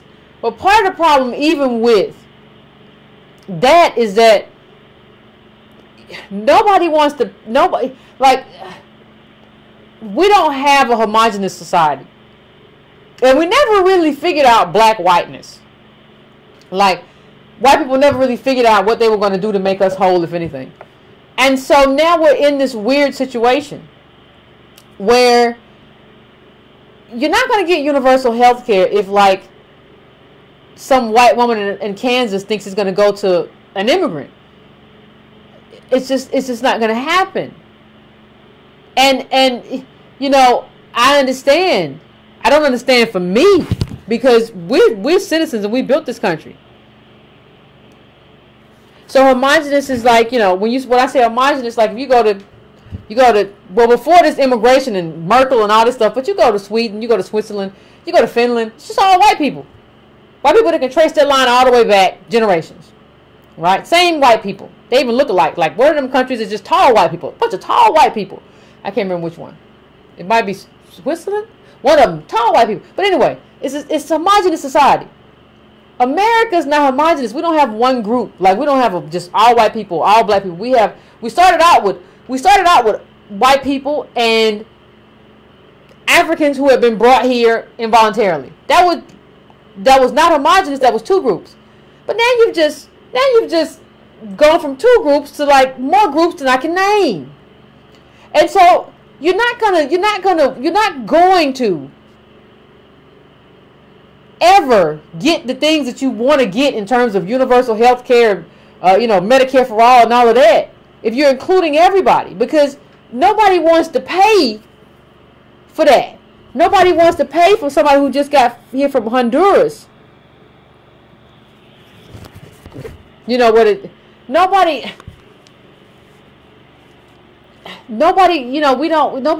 Indians or what, nobody wants to, like, Americans talk about nationalism. Americans aren't trying to pay for everybody, for global health care, for whatever immigrant just got here. So if you want to talk about one of the impediments, if you want to have a lot of these universal plans, right, you can't do it without strong borders. Like the kind of plans that we're talking about in terms of like a robust welfare system, like you cannot do that without robust borders. It's just impossible. And I think that's like part of the Achilles heel of like Democratic Party. You can talk all this stuff if you want to, but you can't abolish ICE at the same time that you're talking about doing this other stuff. Like, it just won't work. You know? So I'm gonna go to the next caller. What is this? Hold on one second. Okay, I'm going to 678. What's your name? Where you calling from? What's on your mind? Hello? Hey, Yvette, how are you? This is Pretty Ruben good. calling from Detroit. What's going on? A little bit of everything. I'm going to cover a couple of things. First of all, I am a subscriber. Thank you. Subscriber, and Appreciate I want to encourage everybody out there, if you're not, please become one.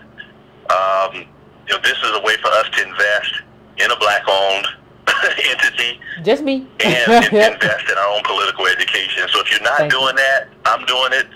You can do it. They got a great price point for you to get involved. Yeah, $2. You can afford that. It's a worthwhile investment. Thank you. I appreciate it, brother. The second thing I want to share is too. I've been doing something, and maybe this will help somebody.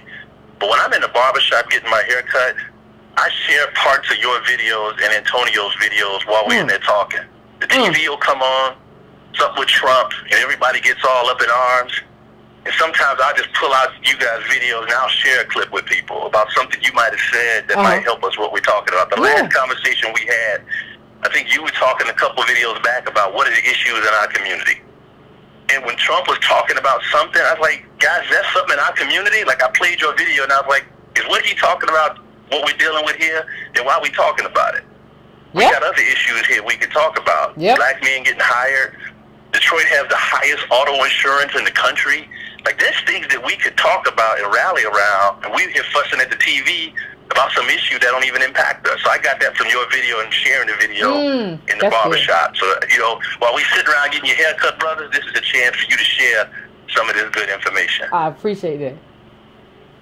Yeah, the next thing is something you share with me about the Read the Color of Law, and I have the book. I'm reading it. It's a great read if you all don't have it. I had a conversation with a black female who is a Harvard Law grad, and she was reading the book too. I got introduced to her for another issue I'm working on at work, and we were talking about the book, and she said this, I am a Harvard Law grad, I'm one of the best law schools in the country, and the issues in this book we never touched on when I was in law school. Like, so I guess I'm sharing that for people, like you may think you know until you read this book and some of the information that's in here, it will blow your mind, some of the things that went on while they were building the middle class. People use that term, they were building the middle class. This tells exactly how they did it and how they excluded you from getting anything. Yep. And the last thing to touch on what you're talking about. Go ahead. No, go ahead, brother. And I said, I want to say, the only thing I was going to say is that, and you need that, because when you're out here, like you talk about being at the barbershop, you have to have like an intellectual arsenal, because people are going to come at you with a lot of stuff that's not true. And when you know that stuff, you have your stuff together. You can't beat me. You can't outdo me. But yeah, go ahead. I'm sorry. The last thing I want to mention, and this goes to what you were talking about today, this whole diversity and inclusion conversation. And I had this conversation with a Hispanic executive at my company, and she understood this, and this is from her. She said diversity and inclusion is becoming so watered down that it's including everybody, so it's not as effective as it could be. She said you got blacks, Latinos, veterans, disabled, gay and lesbian, transgender. Like she said it's becoming so watered down that what it was intended to do originally, she said, which originally was for black people. This is out of her mouth. She said affirmative action, all that was for black people and what they were dealing with. But it's become so watered down that everybody's included in some way. And she says we don't all have the same socioeconomic issue. So you're putting us in the same pot. In the same pot. And we don't all have the same problems and the same background. And now it becomes watered down. It's not really as effective as it could be. Well, you're giving away my birthright. What they're doing, they're giving away our birthright. Like, we have a birthright because of our ancestors and what our ancestors didn't get paid for and what our ancestors built in this country. We have a birthright here. And so what we have allowed policymakers to do is just give away our birthright. And that is like I honestly feel like people talk about the ancestors all the time. The ancestors will not forgive us for that. You let everything they fought for, you let them give it to everybody else. That is unforgivable. That's all I wanted to share, Yvette. Keep doing what you're doing. Here's my promise to you. I am working on it. I haven't figured out, but I'm going to figure out a way to get you to Detroit. All right. I have some connections here. I got to figure it out. I will fly. I talked to a C-level executive at my company and shared Antonio's report with him. He understood it. He thought it was valuable. I'm sharing the information. I'm going to figure it out. I haven't figured it out yet, but I'm going to get you here to Detroit somehow. Let me know, brother. I'm available. I appreciate you. All right. You all have a good night. You too. Have a good night, fam. I think like he's talking about reading the color of law, and I was thinking about this. Y'all can tell me in the chat like how you feel about it. You can tell me in the chat how you feel about it, but I was thinking like once a month maybe we should just the part of the reason, because I know everybody still remembers I promised to do the Booker T. Washington book, like Up From Slavery, and I still haven't done it because there's always so much going on like during the Mondays and Wednesdays, and I'm just like on this roll. So in the YouTube comments, tell me whether or not you think maybe we could do a once a month kind of book, just an additional show once a month to talk about whatever book we might be reading that month, because everybody's talking to me about a book club. And I was thinking about just kind of going through maybe the books one by one. But just tell me in the comments or whatever what you think, and let me know. So, you know, this is I mean, the one thing that we have to understand, like, this is a calcified, like, the wealth calcification in this country is historic. And your son can't, you can tell your son, daughter all day you're gonna be an astronaut, but you can't be an astronaut if you don't have no savings. And like, we don't have no savings. Like, how much do you have? Do you have 25 at least right now when the kid is born? Not 25 now. Like, so no, we ain't gonna do that. And that's what we have to face. And once you really face that, once you look at that situation clear-eyed, then you kind of understand why you have to tackle politics in a very, very serious way. So I'm going to the next call. I am going to 513. I'm coming to you. What's your name? Where you calling from? What's on your mind? I am going to cut that down, caller. Cut your computer down, or your laptop, or whatever. Oh, okay. Can you hear me? Yeah. What's your name? Where you calling from? I'm Pam from Richmond. Okay. What's going on, Pam? So anyway, thank you for your hard work. I think your show is great, and I appreciate the hard data you provide because you can't speak the numbers. Yes. So anyway, I'm a DOS and an HBCU grad, and I would like to address the foreigner's effect on our HBCUs. In particular, Virginia State University, which is in Pittsburgh, and with regard to the Indians. So basically, it seems like they come here to teach for a paycheck at a college they would never send their own children to, because they feel as though we are inferior and our schools are inferior. And I just don't feel like they teach well, and you can't really understand them sometimes. And that's kind of what we are subjecting our black children to, that we send to our schools. So you're saying that the teacher, a lot of Indian teachers at HBCUs now? Oh yes, absolutely.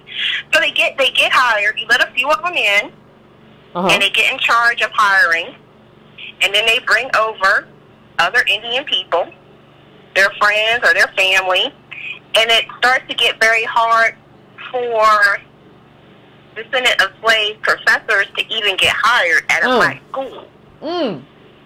And my dad, it's very, very true.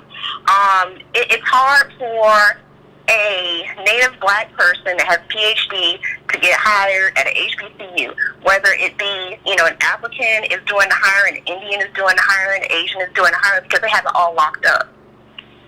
Wow. So, I mean, the point is that they get here and they shut the door. And, like with the caste system, I mean, you can definitely, because that's how they kind of run their departments. They just start taking. They don't really give to the students because they're not of the students, and they don't really care about the students. They care about themselves and getting that paycheck. So like I said, they wouldn't even send their own kids to the school that they teach at, because they feel like it's inferior. And so, I didn't go to Virginia State. I went to Howard like you did, and that was the first time I ever met a foreign black person. Me too. After having graduated. Oh, really? Okay. Yeah. So, after graduating from a predominantly white school system, and let me tell you, when I you said foreign black person, though, right? That wasn't the first time you met a black person, like a black person in school. What kind of? No. A foreign black person, like an African. An African or a Jamaican. I'm from Southern Virginia, and I had never met a foreign black person before I got to Howard University. Me too. Which is my father's alma mater. And I had a big wake-up call, because let me tell you, those foreign black people, they draw the line. They let you know that you are not them. That you are not them, that you are not better than them. And I think it's kind of also rooted in jealousy a little bit. And it is really a competition. And I was just kind of like blown away by that, because when I first went to college, I wanted to go to a black school because I went to a predominantly white school. I wanted to be around all these white people, but there's definitely a difference in the diaspora. And that's really all I wanted to say. Thank you, fam. I appreciate it. I appreciate it. But I appreciate it, my alma mater, my fellow Bison. I appreciate your call. But listen, let me just say this. Like, I had a kind of different experience, right? Like, that was actually the first time I met, like, black immigrants too, was at Howard University. And, like, what I found, like, with my experience, it was like they were trying to be like, we're all together, we're in the diaspora. And I blame Howard for, like, everything that I learned was wrong. Because what you realize later on is like, nah, it ain't really like that. But I was convinced it was like that because the people who I met there, and I'm not saying there was no good black immigrant, I'm not saying that. But the people who I met there at Howard were like, you know, they were like, yeah, we all in together, and we be fighting the fight, and blah, blah, blah, blah. And then, like, but this is what happens. When you start to see them doing well, the black immigrants who I came out, like, they started doing better than the DOS people that came out of Howard, right? And then it was like, well, you just need to, then it wasn't no more than stuff that was going on when we was in college. It was, well, all these black people I went to school with who are American, like, y'all just need to get y'all stuff together. Now I don't know what's wrong with y'all. It totally forked off. And so I blame Howard for saying we're leadership for America and the global community. But hey, whatever. But see, the thing is, it's our fault for never demanding that descendants of slaves have a priority at any school, every school. Like, that's something that's our fault, that's our parents' fault, that's everybody's fault. Because we should have been demanding that. We should have been advocating for ourselves. I ain't have no global community. Advocating for our specific group. Like, we don't understand, like, everybody else already does this. Like, everybody else already does this. Everybody else wants to have a preference. And they have a preference. And they exercise that preference. And they put that preference, like, you might not be able to have that preference nowhere else, but you can have it in the policy of your HBCU or anywhere or any other college. Like, when they do affirmative action, okay, the priority is Black American DOS. And I really don't think anybody else should be included in that. Like, affirmative action, this is us. This is our justice claim. This is just us. You mark whatever you want to mark, but Black American American Black or Black American DOS, that's us, and we get to mark that. If you can't trace your line back to slavery and sharecropping, you don't get to mark that. So you get to mark something else. You get to mark African, but American Black DOS is not African. We marking two different things, and you get treated just like an Asian, just like a white person, just like whoever. You don't get treated no different. We should have demanded that a long time ago. So I am going to 404. 404, I'm coming to you. What's your name? Where you calling from? What's on your mind? Hey, what's up, Yvette? Turn down your laptop or computer or whatever. How you doing? Pretty good. I'm Decatur. Hey, what's up? You calling from my neck of the woods. What's going on? I pulled up. I was thinking about you because I pulled up at a steak and shake up here at Druid Hills and Taco Hills, right? I know exactly where you at. Yeah. And I noticed, I was like, wow, it's a whole lot of folks in here that don't look like me. So I was wondering, I was like, wow, it looked like the 1950s up in here. I mean, they closed the labor board over here in the plaza, right? So check it. Okay. I go in and I see a whole bunch of us, you know, in bow ties and smocks and stuff. And don't get me wrong, you know, they were neat and clean. They did a good job and all that. But it scared the hell out of me. Why? It was a Gone with the Wind, Breaking Brown moment. I saw us going back to the 40s and 50s. I'm not, no, Yvette, no, this is I believe you. You can pull up right now. You can do this Monday through Friday, and you'll see it. It's going to scare the hell out of you. Now, so what I'm saying is, we employed in certain areas, but not necessarily where we want to be. No. It's really scary. Knowing that you come from a town like Atlanta or Chicago or D.C., when you see cities like that start to flip and go Indian, and ain't nothing wrong with going diverse, but super diverse, and you start seeing major disenfranchisement in towns like that. Absolutely. You know, if you're a traveler, you know for a fact that Black America is in trouble nationwide. Yep. You just know. Absolutely. And there ain't no hiding. This whole thing with aspiration and all of that is good. This is where we want to be. But when Antonio posted that thing on Facebook today about that CNN article and all that stuff, we trying to tie this back to this. The thing was, you knew it was a lie, and how dare they? Yeah. What was the goal? Why were they trying to run that by us when we know black women been looking for these successful brothers for decades? Looking for these brothers. Yep. So my point is, when you're somebody on top like a Diddy or managers or folks on the these people get access to numbers and data. Yeah. I happen to know this because the folks, after I was a truck driver, got into real estate and all that, that was why I got into it, was so I could have access to data, demos, and stuff like that, right? So when he consciously makes a decision to downplay so-called quote-unquote racism by this exec that he got in, come on, man. She fired 99% of the black folks. Oh, no. The 30 or 40 folks she fired, 99% of those was black folks. Yeah. She made some comments or whatever. He downplaying all this stuff. But you realize what it is.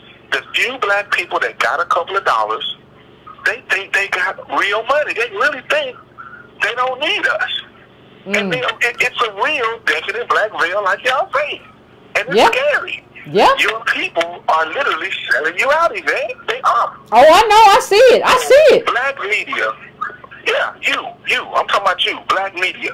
Yeah. You are our responsibility now. We got to figure out a way to continue to promote you, so we won't have no more of these breaking ground moments. Because the people that's broke, working every day, they're the ones that's gonna likely have it one day. You gonna, if you black riding down the street one day, you gonna look up in your neighborhood and see Indian folks, Asians. And ain't nothing wrong with Indians and Asians. But my point is, it's gonna hit you over the head. Yeah. Why? Because Diddy and them lying to you. They lying.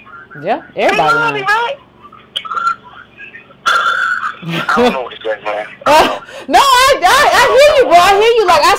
I see it plain. I'm at a loss, sugar. I see it plain. I see us being shut out plain. And the crazy part about it, like what hit you today, like that's been hitting me for a minute.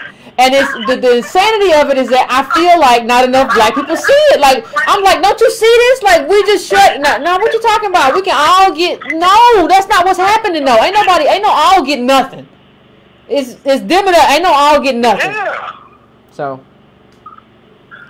I feel like that's what Kanye had, was a breaking ground moment. He's got a breaking ground moment. He flipped out.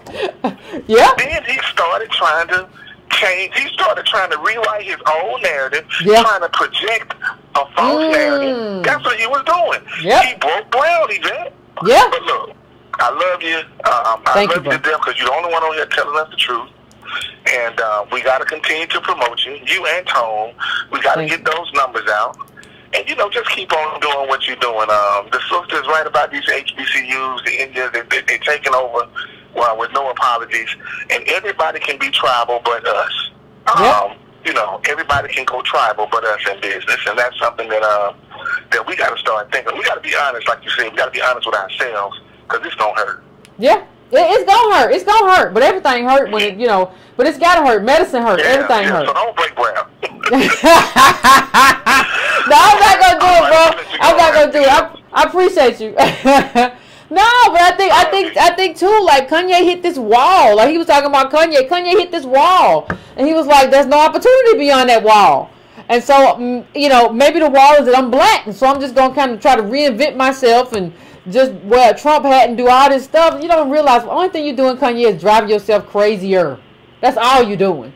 That's all you're doing is driving yourself further into the abyss, right? Because that's not going to help you. Like, you just don't have the tools and you don't have the knowledge and the anchoring to understand what the problem really is. But like the caller said, he's right. Like, we have this major kind of regression that's going on. And, like, we don't even understand like what's happening. We can't even like articulate what it means and what we're seeing. And it's happening in real time. And like he said, Kanye had a breaking ground moment. No, these people, like how they're living and what you're trying to do. Like, how do you go? Like, listen, people don't even understand. Like, the New York Times article about Kanye was very interesting.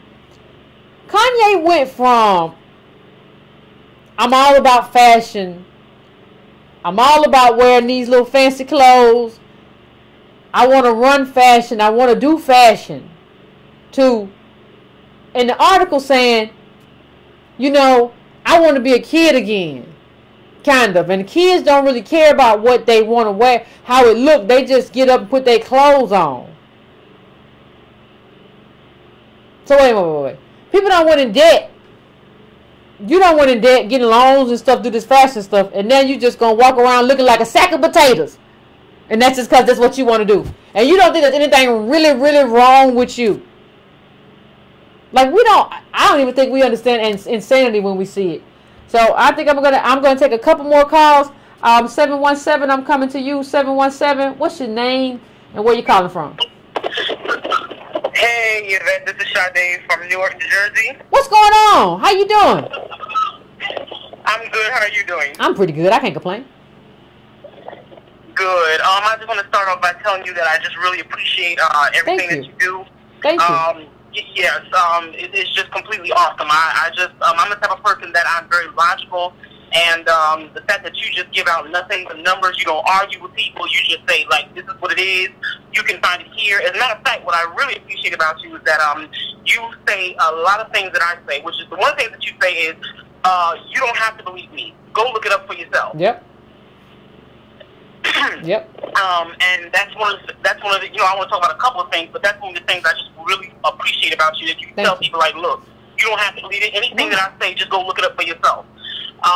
The next thing is that you also did a piece about that woman. What was it, Monday? And I think she won some sort of race. Oh yeah, Ocasio-Cortez. Yeah. Mhm. Yeah. I had wrote in your comment section about you doing that piece on that person, because I really appreciate it. I was really, like, waiting for you to get around to New York and New Jersey, because the crap that they have going on here doesn't make any sense. And what I see from black people, and I see this over and over again, we tend to think that if we run from state to state, that's going to change our outlook. It's going to change what's happening to us. We think that, well, if I try another, atmosphere, state, or whatever it is, maybe it won't be as bad. No, honey, it's bad everywhere. Okay, what I also put in your comment section, I also said this. What a lot of people are not paying attention to is that woman, Ocasio, or whatever her name is, what they don't seem to realize is that whatever is going on in New York with the Hispanics, even though that's not a race, with whatever is going on with them, that's here now in the East Coast. That, I remember you had a couple of callers who had, basically was speaking about how bad it is they're being put out of Florida. Black people are being put out of LA. We can't buy anything. That was now she's basically like the I don't know how to put it, but she's basically like the go-to person for that now. That's who she's going to be, and I don't think a whole lot of people recognize really understand that. Yeah.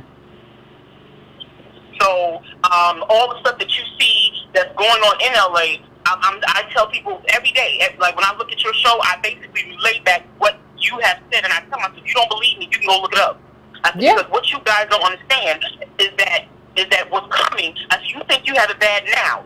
You think you have it bad now. You sat up, and I've actually told people, because I have been homeless at one point in time, and I'm like, you looking at other people like, oh, that's them over there. No, honey, that's going to be you too. Absolutely. Absolutely. We don't get it. You understand what I'm saying? And I'm not going to make this call too long, but what I wanted to speak to is your last caller was talking about he had like a breaking ground moment. What that is that I also tell people, I said, black people live on something that I like to call fantasy hours. We truly believe that we don't suffer from racism. We truly believe that we're just the same as everyone else. Okay, so then tell me, how is it that you had black people who are very educated, they can have master's degrees, PhDs, but you still can't get a job? Where do they do that at? But you're the same, though. And I'm saying, exactly. And I had to admit that to myself, because I thought going to school was the way to go. Again, I tell people I have a master's degree, but yet I'm working as a CNA. So that's basically all I have to say. I just wanted to say I appreciate you. I thank you, and I hope I get to meet you in person one day. Thank you. Yeah. We're gonna Breaking Brown family gonna eventually get together. Thank you. I appreciate it. And it's like Antonio said, we believe black people believe they just chocolate covered white people. Like I'm chocolate. I'm a little off-white chocolate or something. People be saying like you a light-skinned chocolate, and this one is caramel. Like you just white, but somebody covered you in chocolate. Somebody covered you in caramel, but you just like white people. Like we really don't understand. We really don't understand. I'm going to my last call. I'm going to 404. 404. What is your name? Where you calling from? What's on your mind? Hello, Yvette, and hello, everyone. This is Dawn from Atlanta. How are y'all? Hey, all right. So I wanted to chime in. So I've called in several times. My daughter is at UGA. I remember. And we've just been I always like talk to my kids, and I just want them to be very clear about who they are. And as we started to talk, it was interesting because she said, well, for the first time in the history of University of Georgia, they have an all-black SGA. Oh, and they're all really? African. Oh. They're all African. But hold on. She said, actually, Mom, I said, well, tell me, like, kind of the people that you know. She goes, the ASU is extremely strong. I said, well, do you have a black student union, a BSU? She goes, I don't think so. We have, like, NAACP. And I said, what's interesting, we went to visit my school that I graduated from, University of Maryland, College Park. So right next to Howard. We used to go there to go to parties.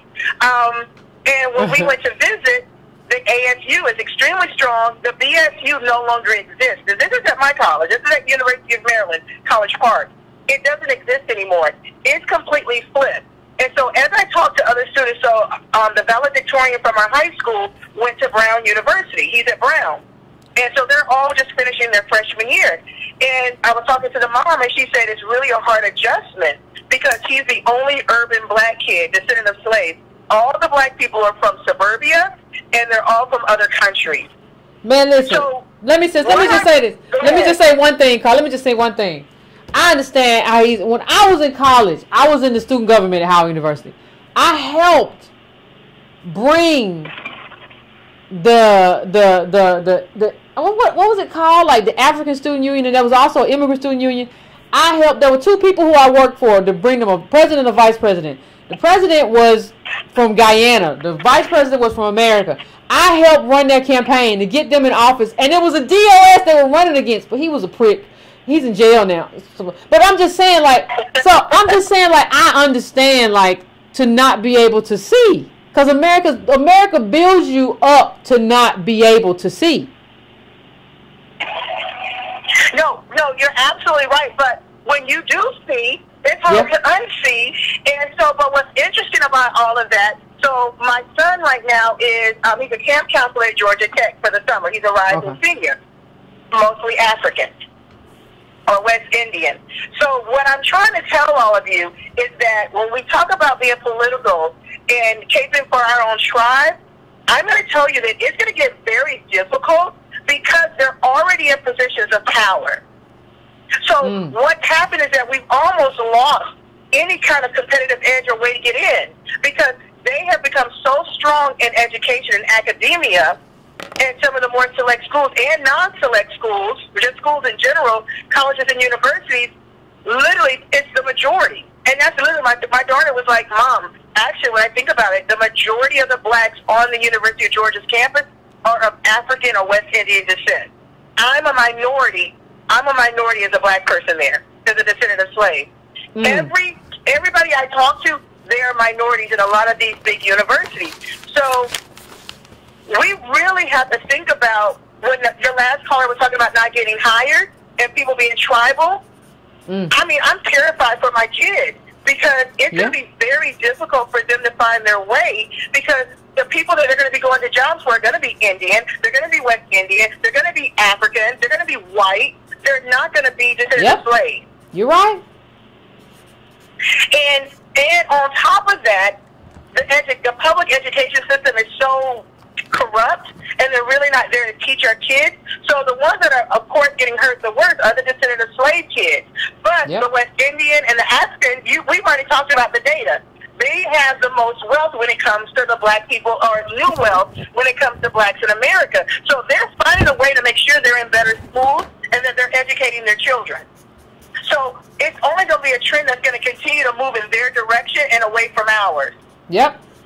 I agree. Unless we do, like, I'm saying it from the ground level with kids in school, kids in college going, wow, it's a totally different world in higher education. I'm not seeing myself. My reflection is not there. So, yeah, you're right. I'm sorry? No, you say I'm not seeing myself. They don't have a reflection there. Yeah. Exactly. They don't have a reflection. So I think that people don't understand how dire this situation is. I mean, like, to be honest, it gives me levels of anxiety. I think that for the most part, I typically am, when I say I'm diverse, like, we move in enough diverse circles, and they're going to be, you know, they'll be able to fit in, and they'll probably be fine. But I will tell you, we're not talking about individual success stories, right? I always have to tell people, my kids are going to be okay. But for the majority of black people, they're going to get lost. They're not going to be able to navigate what the world looks like. They will not be able to do it. They're not going to have the educational foundation, and they're not going to have the connection. It's all going away. Yeah, you're right. You're right, Carla. As always. Unless we do something, unless we can build alliances. So let me just tell you, I have a friend, one of my friends. She's Nigerian, and I went to a party with her, and they were like, Dawn, it's a Nigerian women's pack. And they're meeting, like Sarah, she goes, I really would like you to come. You have great ideas. You know, I kind of told them about you. They saw you at the party, and I said, you know, she's really big on education, blah, blah, blah. Well, she goes, you know, the purpose of this group, Nigerian women, she goes, I know you won't be able to join, but I want you to come because the entire purpose is to pool our money to start buying politicians, to start moving African women into politics and Africans into politics, and we're trying to figure out how do we move into that arena. Did you hear me? Now here's the thing. Now hold that thought right there. Now let me just say this. You have black people out here, y'all know all of them on YouTube and elsewhere, saying we don't need government. We don't have to have government. But you have this group of Africans that you're talking about saying we're trying to figure out how to move into government. You see the guy from Uganda who almost beat the DOS person. Where was it? Yvette Clark or something like that. They're moving into government, and we're saying that we don't need government. How insane are we? Exactly. No, I mean, when I told you, it's absolutely ridiculous because they're real. I mean, they're well lit. And one of the conversations we've had is she goes, Dawn, I know that you're not really about immigration. She goes, but what people don't show on TV is that the majority, I mean, they show the Mexicans, but a lot of the people, quite a huge percentage, are West Indian and Africans that are being detained and being deported. They're not showing those black people, and we're very concerned about our people not being able to get into the country, so we've got to fight that. So everybody understands they've got to influence government in order to move their agenda forward. Yeah, you're right. Everybody except us. We fight. We infight because people are like, well, if we just, like you said, we hustle. No, it's not really hustling at this point. You've got to have influence. You've got to have people in charge because we're not going to have anyone to turn to. When no one looks like us and no one has our experience. And no one has our lineage. No one has our lineage. Nobody has our history. You're right. You're right. Exactly. So what you're doing is super critical.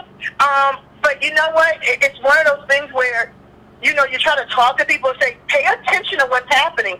And you know what's going to happen until it happens to their kid or to them and they can't find a job? All of a sudden they're going to go, oh, crap, what just happened to me?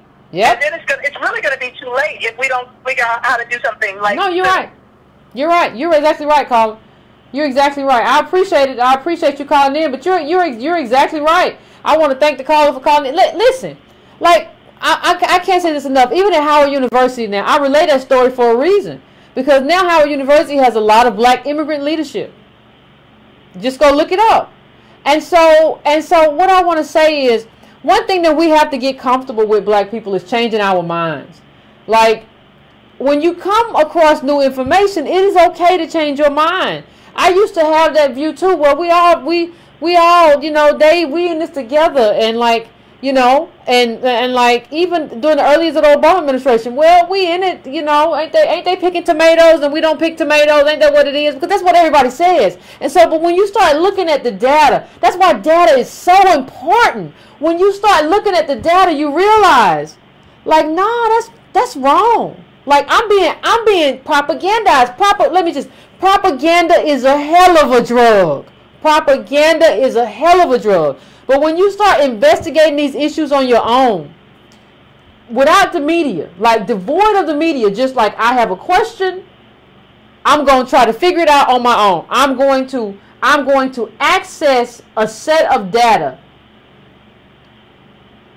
on my own. I'm not going to ask them. I'm not going to turn the TV and be like, yeah, this is just bigotry. I'm going to act. When you start to do that, the whole world changes. Everything that you ever thought you believed changes, and that's fine. You don't have to stay stuck to that. Like most of the time, people who stay stuck to those old beliefs are just like, that's stupid. Like your mind should be evolving. You should be accessing new information all the time. You have to be willing to do that, and you have to be willing to do that on a rate. And again, please tweet, at the Twitter at RICHNY.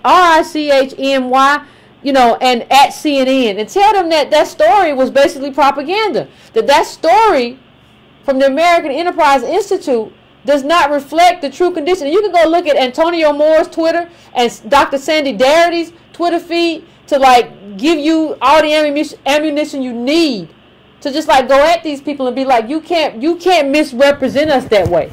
But I want to thank everybody for tonight. Thank you for spending your 4th of July evening with me, and I appreciate it. I appreciate the community. I appreciate you being here. And again, let's start really getting comfortable, people, with like changing our minds on things.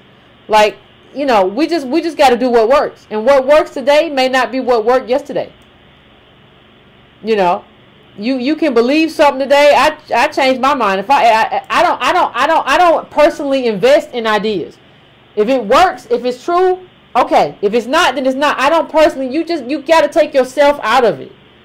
And so we just got to be. That's how you move. We got to be nimble. Like you can't be nimble if you stuck to an idea or you stuck to a way of thinking that doesn't benefit you or your community. We got to be able to move outside of it. So thank you, Breaking Brown fam. Please subscribe. Please like. Please share. Please hit that bell so you know when I'm coming on. Please go to subscribetobrown.com and give me your email. I would appreciate it. And enjoy the rest of your, what's left, the last 15 minutes or whatever of your holiday. Appreciate it, fam.